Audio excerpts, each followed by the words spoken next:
Assalamualaikum warahmatullahi wabarakatuh.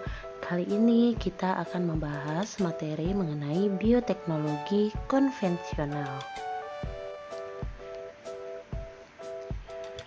Bioteknologi melibatkan bahan, agen, produk atau jasa.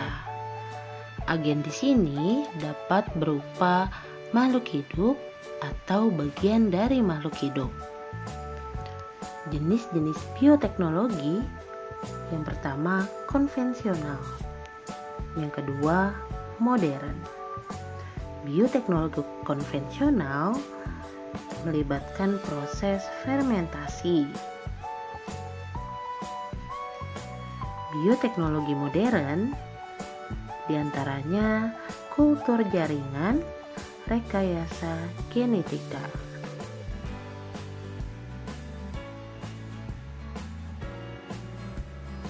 Dalam bioteknologi melibatkan ilmu mikrobiologi, genetika, biokimia, ilmu pangan, dan lain-lain.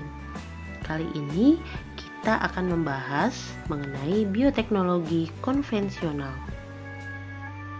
Bioteknologi adalah pemanfaatan makhluk hidup untuk menghasilkan produk dan jasa untuk kepentingan manusia. Bioteknologi mencakup bioteknologi konvensional atau tradisional dan modern. Perbedaan bioteknologi konvensional dan bioteknologi modern adalah dalam bioteknologi konvensional itu menggunakan mikroorganisme utuh secara langsung. Contohnya adalah penggunaan bakteri dan jamur. Sedangkan pada bioteknologi modern itu menggunakan sebagian bagian dari mikroorganisme, contohnya berupa DNA atau enzim suatu organisme. Bioteknologi konvensional menggunakan teknologi atau peralatan dan teknik yang digunakan itu masih sederhana. Sedangkan bioteknologi modern, teknologi yang digunakan sudah lebih canggih. Bioteknologi konvensional, pemanfaatan mikroorganismenya itu terbatas. Sedangkan pada bioteknologi modern, pemanfaatan mikroorganismenya itu ditambah dengan teknologi modern. Contohnya adalah rekayasa genetika. Pada pertemuan kali ini kita hanya akan membahas mengenai bioteknologi konvensional atau tradisional.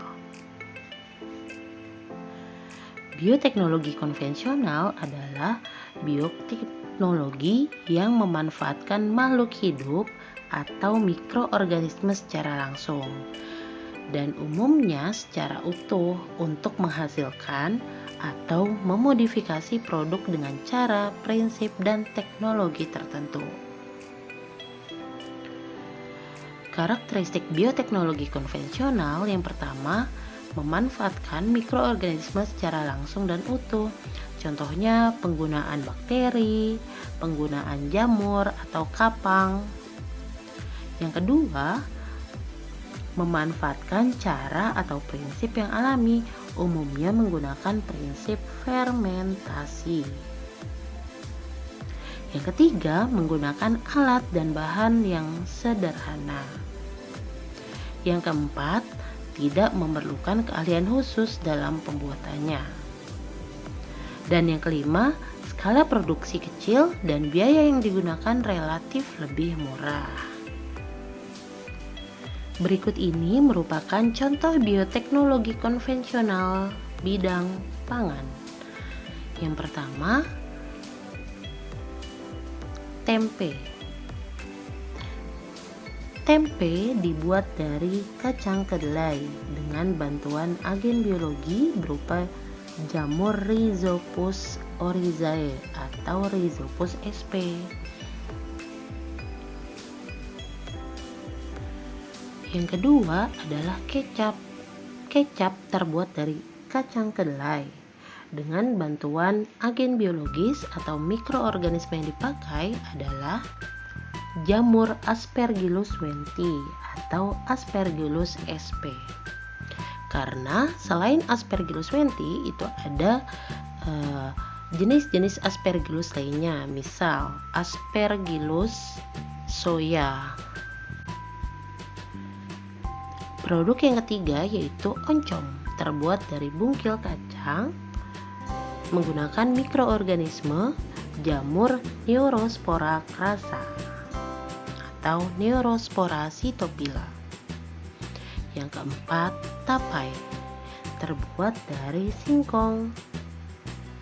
Mikroorganisme yang digunakan adalah ragi atau jamur Saccharomyces cerevisiae. Yang kelima, tauco, terbuat dari kacang kedelai menggunakan jamur Aspergillus soya. Yang berikutnya, yogurt, terbuat dari susu dengan menggunakan bakteri Streptococcus thermophilus dan Lactobacillus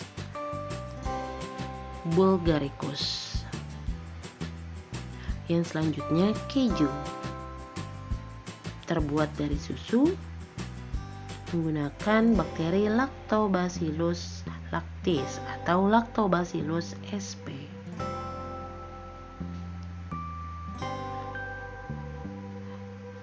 Dan selanjutnya adalah mentega, terbuat dari susu dengan bantuan bakteri Streptococcus lactis.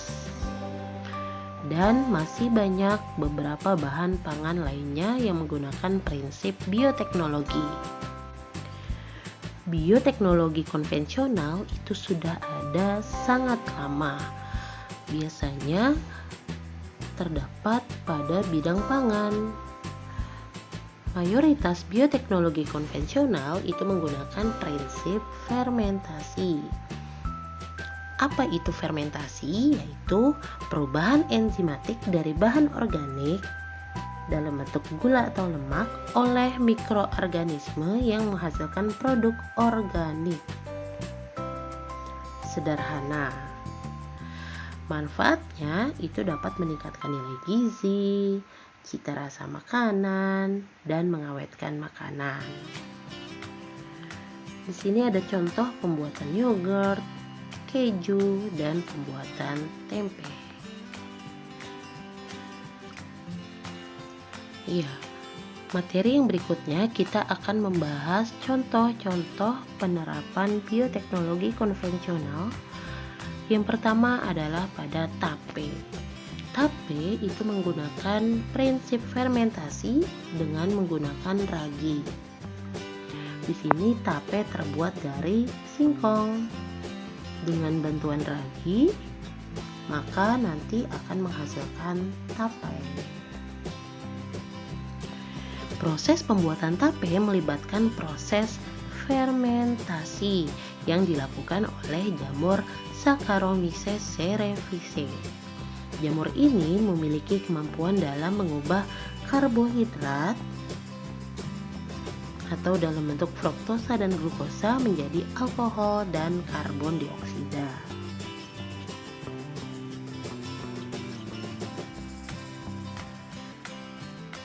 Selama proses fermentasi itu tidak memerlukan oksigen. Oleh karena itu, proses fermentasi pada tape yang tertutup rapat itu akan lebih cepat hasilnya. Rasa manis pada tape ini karena terjadi perubahan dari karbohidrat, yaitu berupa pati atau amilum dihidrolisis oleh mikroorganisme dalam ragi dan akan dipecah menjadi glukosa. Glukosa ini dapat menimbulkan rasa manis pada tapai. Nah, jika kita lihat gambar, di sini ada gambar jamur Saccharomyces cerevisiae. Itu fungsinya untuk mengubah glukosa ini menjadi alkohol dan karbon dioksida. Contoh yang kedua adalah yogurt. Yogurt bekerja menggunakan prinsip fermentasi. Dalam pembuatannya, yogurt itu dibuat dari susu. Dengan bantuan bakteri Lactobacillus bulgaricus dan Streptococcus thermophilus, maka nanti akan dihasilkan yogurt. Yogurt dibuat melalui proses fermentasi menggunakan bakteri asam laktat, yaitu Lactobacillus bulgaricus dan Streptococcus thermophilus pada temperatur yang dikontrol, disesuaikan dengan suhu optimum pertumbuhan bakteri. Bakteri tersebut akan merombak gula susu alami dan melepaskan asam laktat sebagai produk sisanya. Untuk membuat yogurt, susu itu akan dipasteurisasi terlebih dahulu. Selanjutnya, sebagian besar lemak akan dibuang. Mikroorganisme yang berperan dalam pembuatan yogurt yaitu tadi Lactobacillus bulgaricus dan Streptococcus thermophilus. Kedua bakteri tersebut ditambahkan pada susu dengan jumlah yang seimbang. Selama penyimpanan, pH akan menjadi turun sebagai akibat dari kegiatan bakteri asam laktat. Selanjutnya, susu dapat didinginkan dan dapat diberi cita rasa. Di sini ada contoh kalau kalian ingin membuat yogurt di rumah. Di sini ada starter culture yogurt. Jadi, starter ini berisi bakteri Lactobacillus dan Streptococcus. Contoh yang ketiga adalah keju. Prinsip kerja keju dalam pembuatan keju yang pertama yaitu dengan fermentasi atau pengasaman, dan yang kedua adalah koagulasi atau pemadatan atau penggumpalan. Keju terbuat dari susu. Susu dipanaskan agar bakteri asam laktat yaitu Streptococcus dan Lactobacillus dapat tumbuh dengan baik. Bakteri-bakteri ini nanti akan memakan laktosa pada susu dan mengubahnya menjadi asam laktat. Nah, proses ini mirip-mirip seperti pembuatan yogurt. Saat tingkat keasaman sudah meningkat, zat-zat padat di dalam susu dalam bentuk protein kasein, lemak, beberapa vitamin dan mineral itu akan menggumpal dan akan membentuk dadih.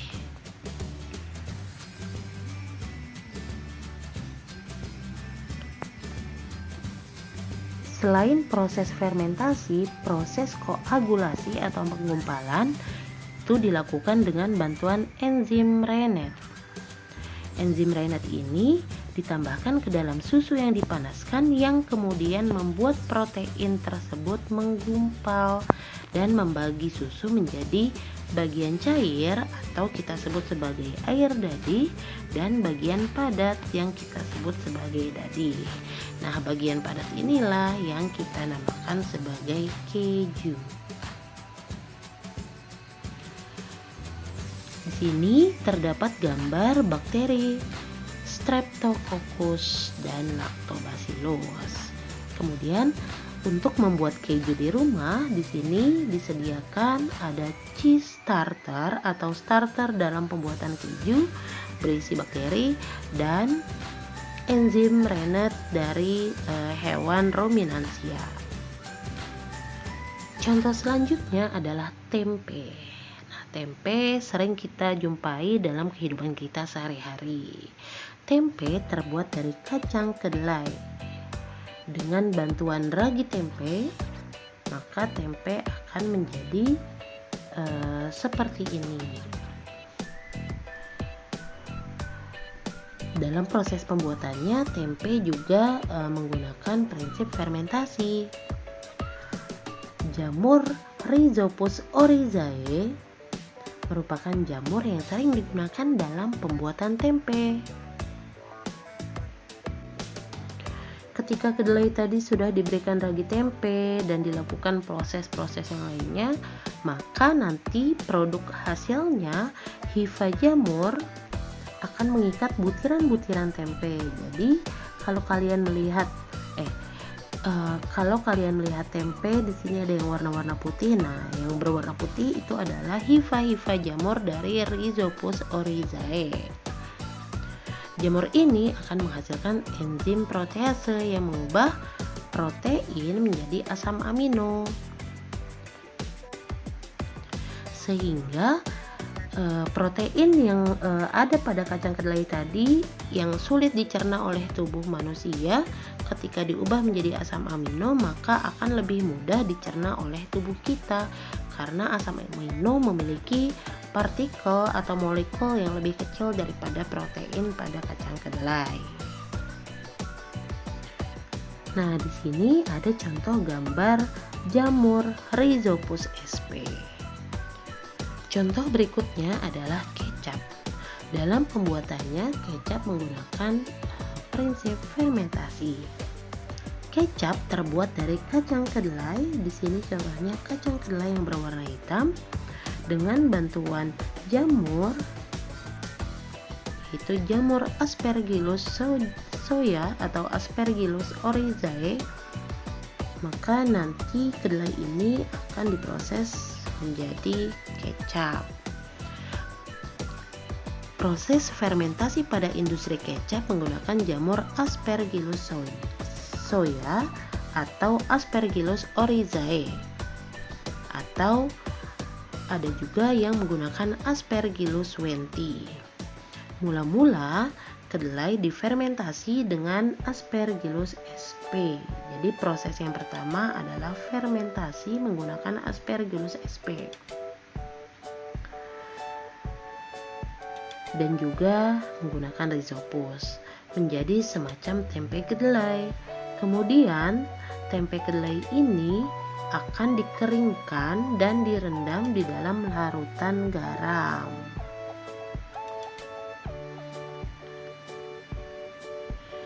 Proses yang fermentasi kedua yaitu mikroba yang tumbuh pada rendaman kedelai, pada umumnya dari jenis kamir dan bakteri tahan garam seperti kamir, Zygosaccharomyces dan bakteri susu Lactobacillus.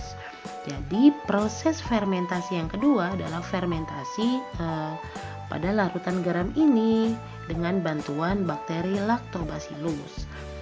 Mikroba ini dapat merombak protein menjadi asam-asam amino dan komponen rasa dan aroma serta menghasilkan asam. Jadi pada proses pembuatan kecap itu terjadi dua kali fermentasi, yaitu fermentasi secara kering tadi dengan bantuan Aspergillus dan fermentasi secara basah, yaitu dalam rendaman larutan garam dengan bantuan bakteri Lactobacillus. Contoh yang terakhir yang akan kita bahas adalah nata de coco. Nata de coco terbuat dari air kelapa. Dengan bantuan bakteri Acetobacter psillinum, maka nata de coco dapat kita nikmati dalam produk seperti ini. Nata de coco merupakan salah satu produk olahan dari air kelapa. Nata merupakan produk fermentasi dari bakteri Acetobacter psillinum yang berperan mengubah gula dalam air kelapa menjadi selulosa. Nata de coco berupa lembaran selulosa dari pengubahan gula yang terdapat pada substrat. Jadi proses pembuatan nata de coco ini, air kelapa ini nanti akan ditambahkan oleh starter nata de coco, yaitu bakteri Acetobacter psillinum ini, dan nanti hasilnya itu dapat dipanen dalam bentuk nata de coco. Berikut ini merupakan gambar dari bakteri Acetobacter psillinum. Silahkan kalian simak latihan soal.